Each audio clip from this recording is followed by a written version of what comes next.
Barceló de Carvalho, assim como toda a equipa de atletismo do Benfica, era nos anos 60 uma estrela do desporto em Portugal e, por isso, um alvo da PIDE que seguia todos os seus movimentos.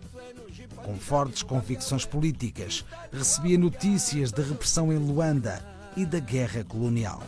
Não há quem não diga que não foi pressionado naquela altura sendo conhecido. Porque os não conhecidos, quer dizer, os anónimos, ninguém ligava, ninguém passava cartão. Mas os conhecidos, tudo bem, quer dizer, os que faziam desporto, os que estudavam, determinados doutores, engenheiros, médicos, etc, eram sempre visionados. Nós, quando saíamos de Portugal para o estrangeiro, para fazer atletismo, haviam sempre 2, 3 tipos que viajavam connosco que ninguém sabia quem eram.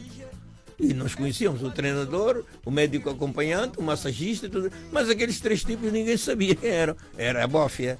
Eram eles, por conseguinte, não estávamos sempre pressionados, não é verdade? Eles sabiam que a qualquer momento a gente dava o salto, por causa do descontentamento que havia, por causa do status colonial. É verdade. E vocês mudavam o vosso comportamento a pensar nessas 2, 3 pessoas que estavam no avião? Mudar o comportamento não mudava, mas tínhamos que dissimular. Assim, e falávamos codificado. E eles não entendiam nada. E eles deram-se conta, nós já fomos topados. E sendo assim, havia uma tática, havia uma forma de a gente agir, quer dizer, contra esses tipos, não é verdade?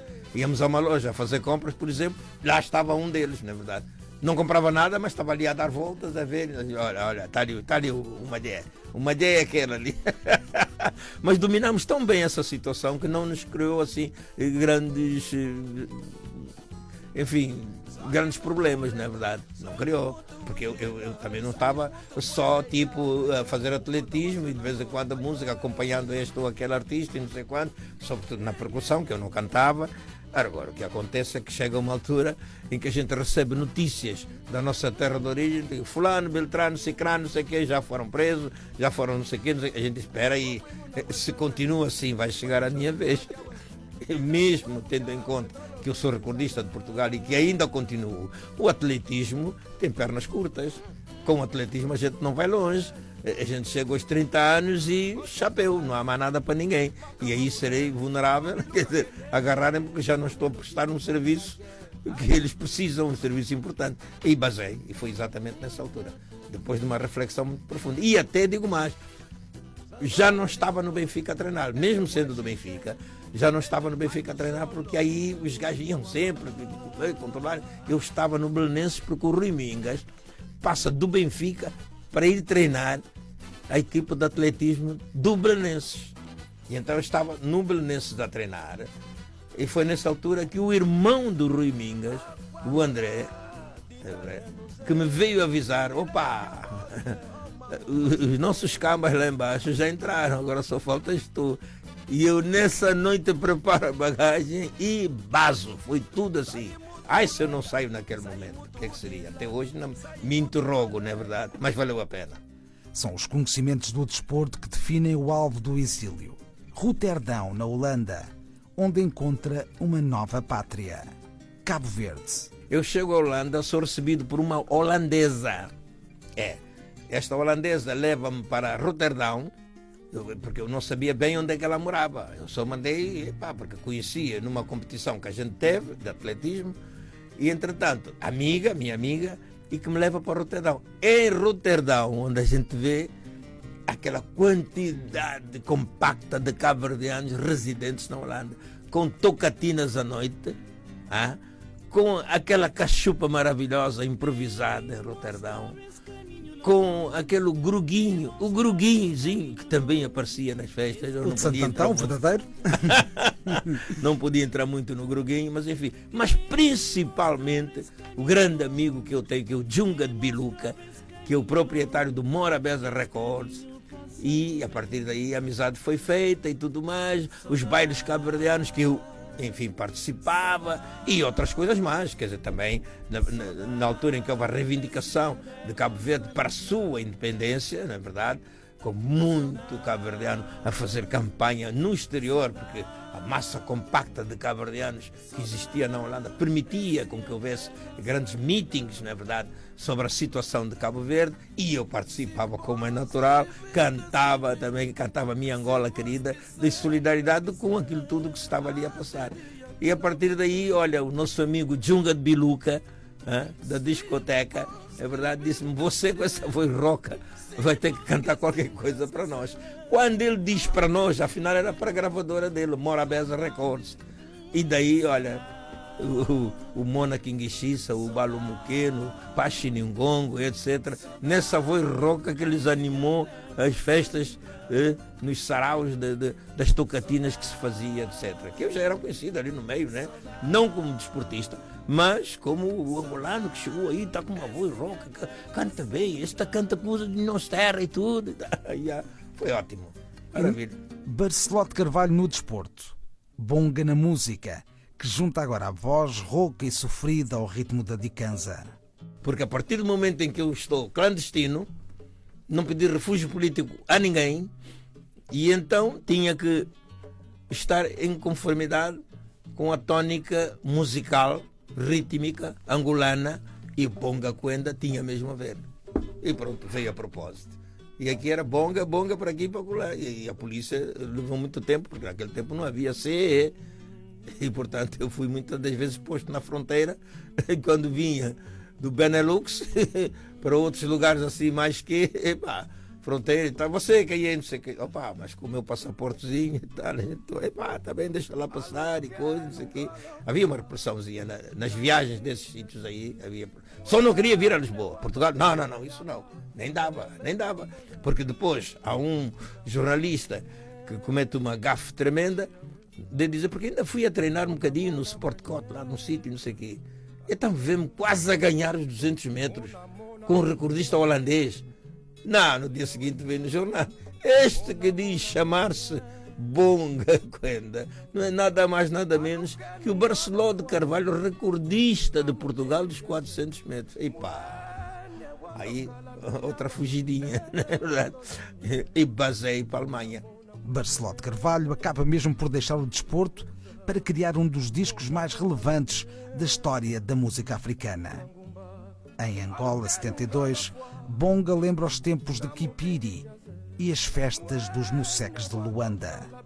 Uma viagem sonora a Angola. Eu queria sobretudo destacar a minha vivência no Esquiçoeia, grupo folclórico, a minha vivência com os espetáculos que haviam naquele tempo, e eu a tocar harmônica, boca, não é verdade, que é a angaeta, a gaita, e toquei um tema sobretudo que é imortal, que é o Cabo Lobo.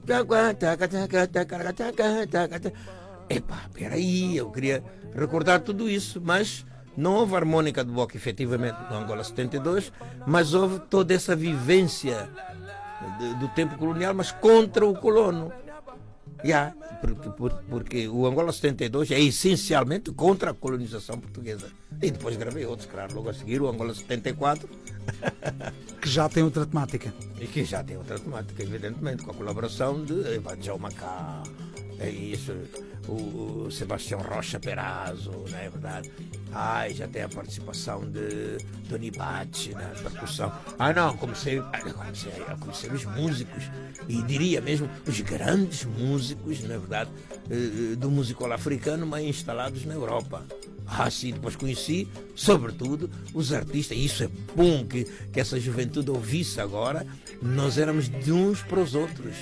Isso era ótimo. Um que fosse gravar um disco, levava os amigos músicos todos para o estúdio, e aquilo era uma festa.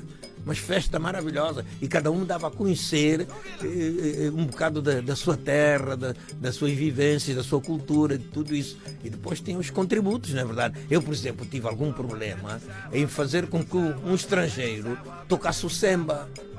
Eu tenho muitos estrangeiros que tocaram nos meus discos, não é verdade? E eles tocavam à sua maneira. Eu digo, mas não é assim que eu quero. Ou por outra, não é assim que é. Vai ter que ser assim. E então habituei-me, especializei-me nisso. Tanto que hoje Eu, mesmo com artistas de Angola, eu digo-lhes a batida que eles têm, porque eu não domino alguns instrumentos, claro, e os instrumentos que eu não domino, eu digo pela boca como é que ele tem que fazer. E o Betinho Feijó, que está aí, que é um grande compositor, quer dizer, intérprete, na verdade, ele é o grande testemunho disso aí. Bonga torna-se uma voz e o rosto da angolanidade no mundo. Angola 72 é proibido em Portugal e Angola atua pela primeira vez nos Estados Unidos em 1973, na celebração da independência da Guiné-Bissau. E eis que surge a independência em Angola, e com ela atinge o estatuto simbólico de embaixador da música angolana. Mas também surge agora como um dos símbolos de um partido político em ascensão no novo país. A UNITA. Mas essa é outra história. Aluke nungola fuaze ngamubingi kiawe mwene wondo kala benewa mengolo yame mona mwenewe mwangola we mona mwenyeze mwangola we mona mwenye mona mwenewe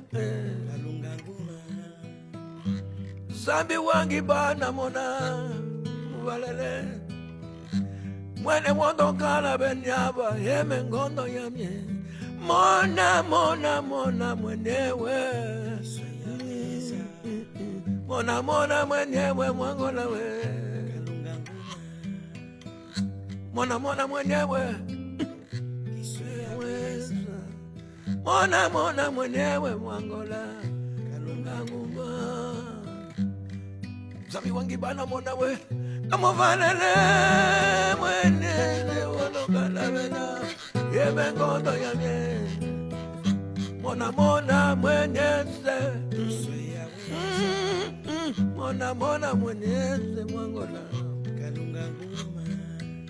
Alukenu ngolo fuanze Kampingi kiawe Mwene wondo kala vena Yeme ngondo yame Mona mwenye mwangola siyaweza Mona mwenyewe kalunga nguma Mona mwenyewe mwangola we siyaweza Mona mwenyeze mwangola we kalunga nguma Zambi wangi bana mona we Amovalele mwenye Mono kala vena baba kono yamye Mona mwenye siyaweza Mona mwenye mwai kalunga nguma Mona mwenye mwangola we siyaweza Mona mwenye Mona mwenye siyaweza Mona mwenye mwangola we